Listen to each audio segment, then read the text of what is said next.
Hey YouTube, it's Sierra. I'm out here at the stealth camp and today we are talking about camouflage. So let's go over some tips and tricks for camouflaging your camp. In fact, right now we're about 15 feet from my tent, staring right at it.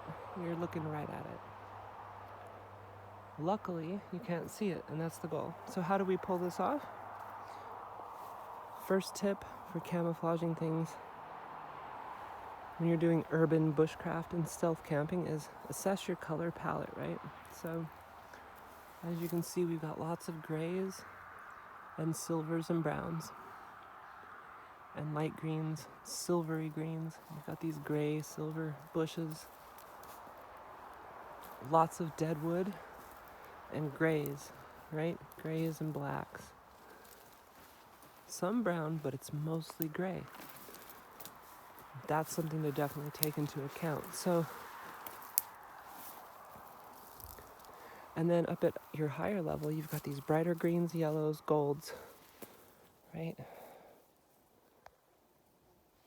So let's go into camp and take a look. As you can see, you cannot see it, and we are just literally on the other side of those trees to the tent.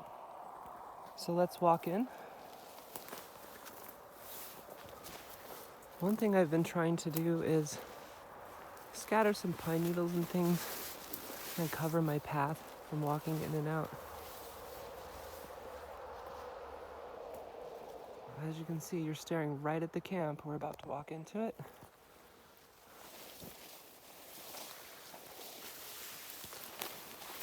There's my little kitchen. And here's the tent. So using our color palette, we've got our grays, our silvery gray greens. These are silver tip pine branches. And silver tip pine has like a silvery gray green.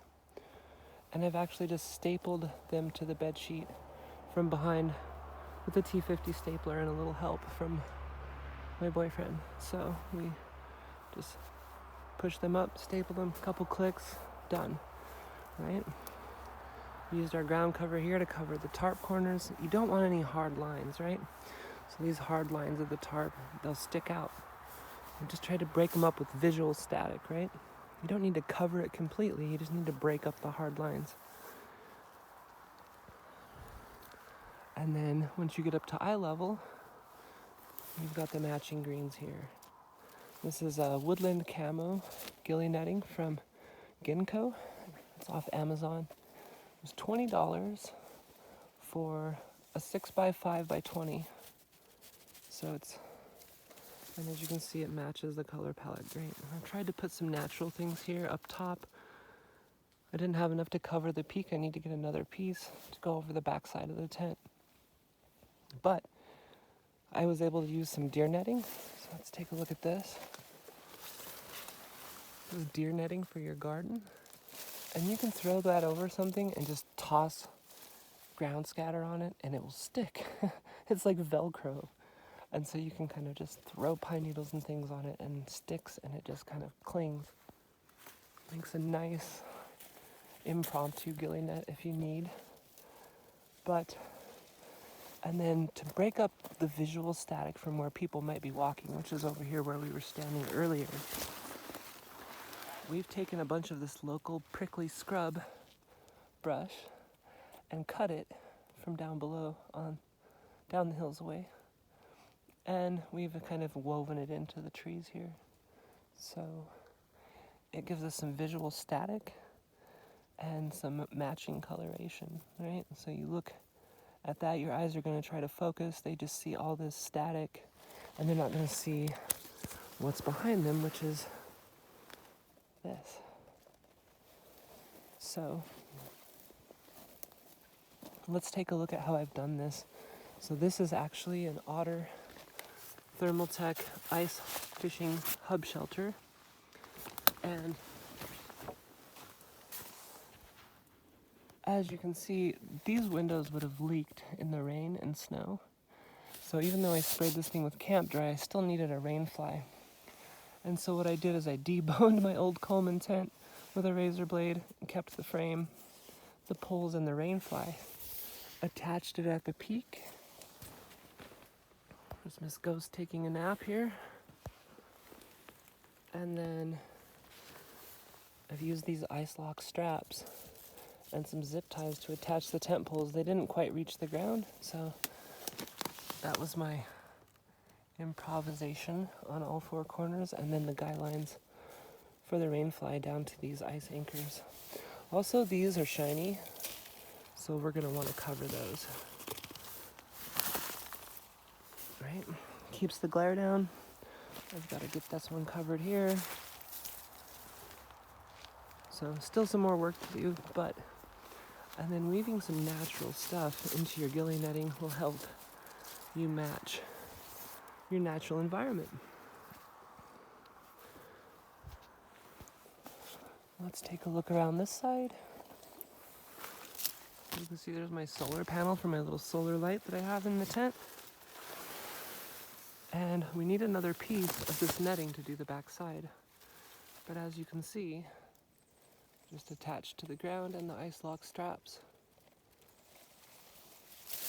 Deer netting, natural foliage, ghillie net. Now these strings obviously are a problem. They're bright white and they're reflective, and so I've brought out a green Sharpie. And what I will do is I will color the whole string with a green Sharpie, and they will disappear. They're at eye level, so we're going to use that same kind of bright green, and they should disappear fairly well with a little ink. And so as you step back, it just disappears. And if we are to walk around the tent, still staring right at it, still staring right at it, still staring right at it. So this is basically where people might walk. And we cannot see a damn thing. Especially when the sun's glaring in your eyes, right?